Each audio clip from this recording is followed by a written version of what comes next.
This is the Stages Dash L200 cycling computer.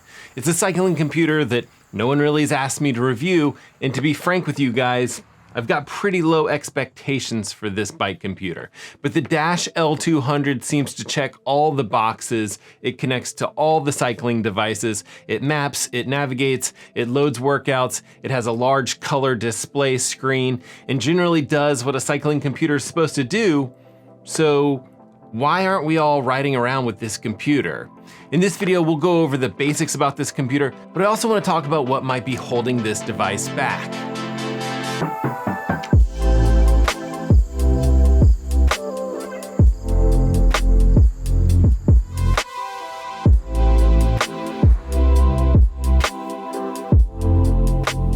Okay, for those of you guys who aren't familiar with Stages as a brand, they make power meters, they make an indoor cycling bike.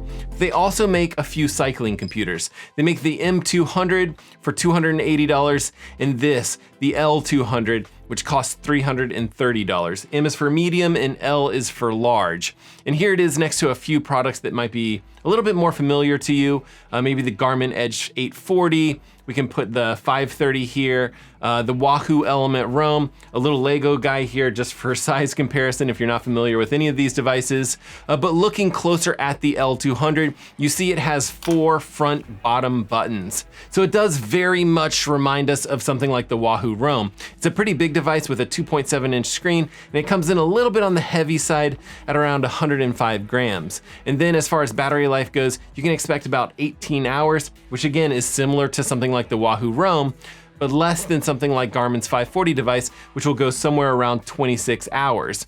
Now, sadly, this bike computer charges via micro USB and not USB-C, but I have to give them credit.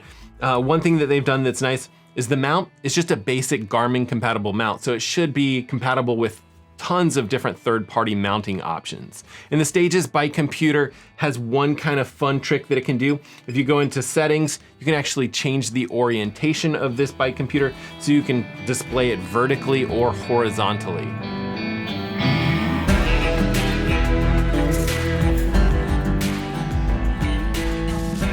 Now, when I was setting this up, I went ahead and connected it to Wi-Fi. I downloaded maps from both Washington State and Oregon. I actually live right on the border here, so I tend to bike in both states. I linked my Strava account, and I didn't have any issues loading a route on this particular device. And then when I was out biking with this device, I'd say I like the way that the map looks. It's decent, you know, lots of decent contrast here. And I actually like how it shows the direction of the route with these little arrow pieces here. All in all, not bad. Zooming and panning on the map, it's fairly intuitive with the 4 button options that you have here. But whenever I'm looking at a map screen, it always makes me wish that I was using a touch screen, which again, you could pretty much only get from most of the Garmin devices, the 840, the 1040, or older devices, 830, 1030 type devices. But I didn't have any issues connecting this device to various power meters, heart rate monitors, and the L200 did work with my cycling radar. It's a Garmin cycling radar, which is, you know, one of those spots that I thought this might not be able to do, and that again would be a huge deal breaker for me. But it worked just fine with this device, and it displayed traffic just fine. I also loaded my normal hill climbing route here so I could compare mapping and navigation. And in my first few rides with this computer, it didn't actually show any sort of climbing details screen. But as of an update in late March, or version 3.30, we actually have this new, really nice, detailed visual climbing screen here. The colors represent the gradients, of course, and I really like how this large, clear climbing detail screen looks. And on the Dash cycling computers, you can choose to display some climbs or all of the climbs. Within settings and then maps and courses, you can select the climb section here, and you can adjust the sensitivity basically. So all climbs options shows you climbs with a minimum ascent of 50 feet.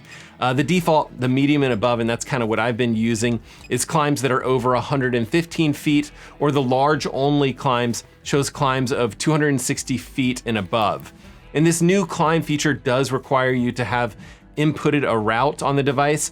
So to be super clear here, that is a pretty big differentiator from, what's kind of quickly becoming the standard of not requiring a route at all. So Garmin the Hammerhead Crew 2, those devices will automatically show you hill detail screens just like this one, even if you haven't uploaded a route. And yesterday, Wahoo actually announced that it too would be able to show its summit screen, and that's their kind of hill detail screen, even without uploading routes. And that feature should be coming in May.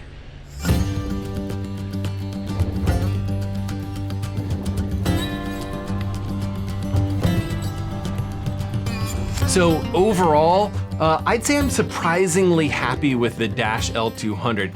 I'd say it kind of checks all the basic boxes. It checks all the basic boxes, but that's it. Just the basic boxes.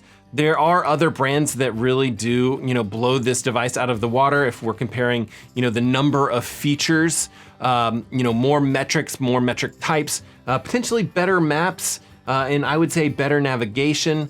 And I do think that my positive review is probably a bit skewed just because my expectations for this device weren't super high. So kind of weigh that if you're trying to decide between this product and something different. But my complaints are that the L200, I'd say that the UI feels a little bit dated. It's fine, it just feels a bit old. And I do think that the UI could use a refresh. But I didn't run into any sort of UI bugs, but I did run into one issue with syncing the data over to the mobile app. I actually never was able to sync any of my ride data over to the mobile app or the web app. Not sure exactly what's going on with that, but the L200 does have Wi-Fi, so it was automatically able to upload my ride up to Strava after each time I rode with this device, no problem with that. And again, I didn't have any problems pulling .fit files off of this if I needed to do something with .fit files. And then I mentioned that this device does require a route to show hills. So I guess that's another kind of small complaint when you're comparing it to other devices. And I typically, the way I ride, I typically don't worry about uploading a route to the device. I typically just kind of go out the door. So that's kind of a minor issue that way. And then lastly, I like the mapping on the L200, but I didn't get it to give me any sort of upcoming turns, which I thought was kind of odd. I did get notifications when I went off route, but it didn't give me any way to navigate back onto the route. So I think that there are things that Stages could do to work on this device to get this cycling computer up and on the same level as kind of the market leaders. But overall, this unit does remind me a lot of the Wahoo Element Roam. I think that's mostly due to the size and these, very easy to use top buttons on the device. And it's actually $70 less than the Wahoo Roam, which again, brings us back to the beginning question, what's holding the Dash L200 back? Well, I mentioned a couple complaints, and I think that feature bar, it keeps moving forward with these devices. They announced this product, and all of the major brands were adding climbing features that this computer didn't have. And then Stages finally added its own kind of climbing screen, and lo and behold, the industry has moved on to being able to display those hills on a free ride without any sort of route uploaded. So I feel like the Dash cycling computers, they're always kind of one step behind. The one trick that they do kind of have right up their sleeve is kind of having that display being able to be configured to show horizontally or vertically. And I don't know, maybe that's important for you guys, but I don't really feel like it really distinguishes itself from other major players on the market. I'm not sure if it's enough at this point. What do you guys think? Is this device a device that you would consider? Is there something else that's holding the Stages Dash computers back? Either way, make sure that you guys are getting out there, swimming, biking, running, rinsing, and repeating it all over again. And we will see you guys on the next one.